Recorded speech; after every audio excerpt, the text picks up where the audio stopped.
تاریخ الخلفاء صفحہ نمبر 100 پر ہے۔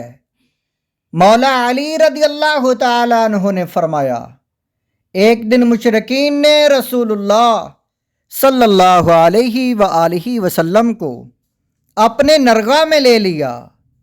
وہ آپ کو گھسیٹ رہے تھے اور کہہ رہے تھے کہ تم وہی ہو جو کہتا ہے کہ ایک خدا ہے۔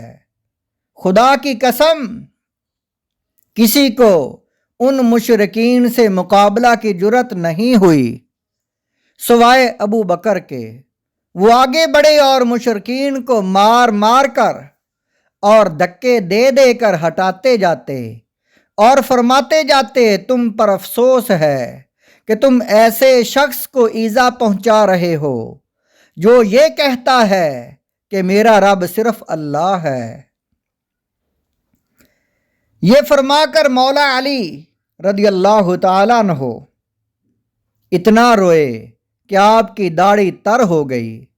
پھر فرمایا، اے لوگو، یہ بتاؤ کہ آل فرعون کا مومن اچھا تھا یا ابو بکر اچھے تھے؟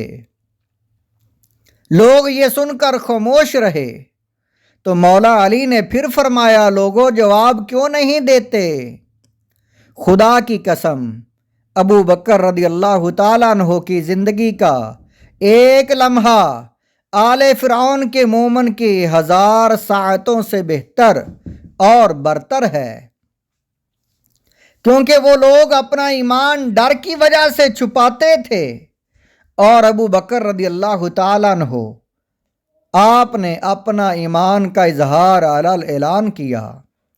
امام جلال الدین سیوطی علیہ رحمہ تاریخ الخلفاء میں نقل فرماتے ہیں کہ حضرت علی رضی اللہ تعالیٰ عنہ فرماتے ہیں کہ ایک مرتبہ سیدنا صدیق اکبر رضی اللہ تعالیٰ عنہ کے پاس سے گزر ہوا اور وہ صرف ایک کپڑا اوڑے بیٹھے تھے۔ ان کی یہ حالت دیکھ کر بے ساختہ میری زبان سے نکلا، کوئی صحیفہ والا اللہ تعالیٰ کو اتنا محبوب نہیں جتنا کپڑا اوڑھنے والا رب تعالیٰ کو محبوب ہے۔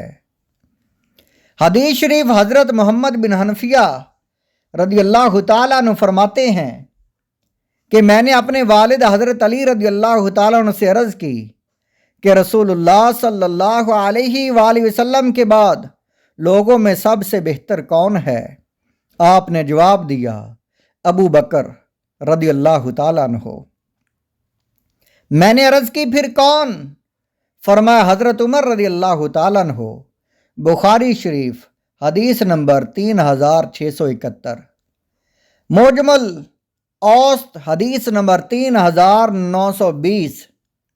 حضرت ابو جحیفہ رضی اللہ تعالیٰ عنہ سے روایت ہے، مولا علی کے گھر میں داخل ہوا۔ فرمایا، میں مولا علی کے گھر میں داخل ہوا، میں نے عرض کی، اے رسول اللہ صلی اللہ علیہ وسلم کے بعد سب سے افضل شخص؟ تو آپ نے فرمایا، اے ابو جحیفہ، کیا تجھے بتاؤں کہ رسول اللہ صلی اللہ علیہ وآلہ وسلم کے بعد سب سے افضل کون ہے؟ فرمایا، وہ ابو بکر رضی اللہ تعالیٰ عنہ ہیں۔ پھر حضرت عمر رضی اللہ تعالیٰ عنہ نے فرمایا، اے ابو جحیفہ، تجھ پر افسوس ہے، میری محبت اور ابو بکر رضی اللہ تعالیٰ عنہ کی دشمنی کسی مومن کے دل میں جمع نہیں ہو سکتی، اور نہ میری دشمنی اور ابو بکر و عمر کی محبت کسی مومن کے دل میں جمع ہو سکتی ہے۔